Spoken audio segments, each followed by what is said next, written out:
Today I want to talk about buying a home with rising interest rates, and I'm going to go through three things and then give you a little bonus tip at the end here on ways that you can help yourself with these rising rates and where the rates are versus where they were before. So let's jump right in.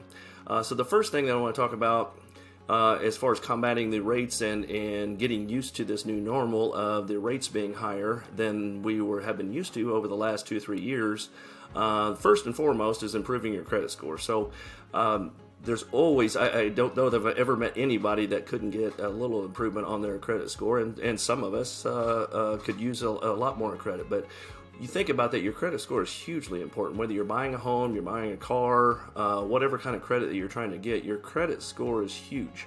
Improving your credit score, even just a little bit, can make a big difference on the rate and save you not just hundreds, thousands of dollars, not only on the purchase of a home, but other things that you buy on credit. So getting your credit score improved is huge, and it's going to go a long way.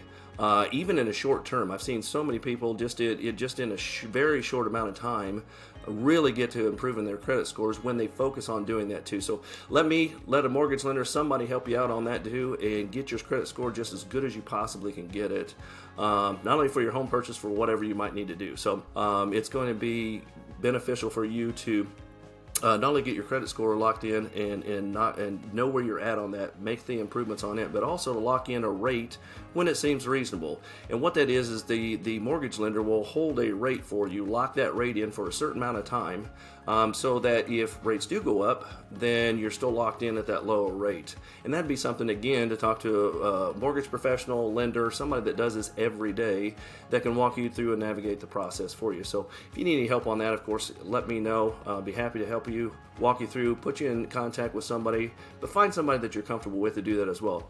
And then the last thing of these is potentially paying mortgage points. And what points are is basically, they call them rate buy downs. So your rate is, let's just throw out a number here. If your rate is 6.5%, you can buy that down. It's typically 1% of the cost of the mortgage. So if you have a $400,000 mortgage, you may pay $4,000 for a point, but that's going to guarantee you that you're going to drop your rate down for a certain amount of time. So those mortgage points that you buy down your rate is going to give you a lower rate for a certain amount of time. And that can be definitely beneficial, especially those who are maybe going to be in their house a little bit shorter length of time. Just had somebody that just moved out of state in the Army, active duty. This is going to be her last duty station, and she bought down her rate because she knows she's going to be there just a few years. So that's another option, is to pay those points to buy down your rate so you have a lower rate for a certain amount of time. And then the last thing I want to throw in is a little bonus tip or something like that, and that is when you are getting ready to make a purchase on that, and this could be buyer or seller. So if you're in the buyer's position and buying a home, you can always ask for the seller, and we're seeing this a lot more here lately, and that is for the seller to contribute some money towards your behalf. So for concessions. So as long as it's legal, moral, ethical, and it's lender compliant, the lender is good with that. They can pay for things like points. They can help you, assist you with your closing costs. They can assist you with your down payment, those kinds of things. So as a buyer, that's something that when you're working on a purchase agreement, you definitely want to see if that's even a possibility. Save yourself potentially thousands and thousands of dollars. I've got one right now that we've got several $1,000s that we're offering to buyers just to help them out, to ease the pain a little bit with where we're at right now. So I think those are a good idea. And from a seller's perspective, we haven't had to do that as a seller over the last 2-3 years.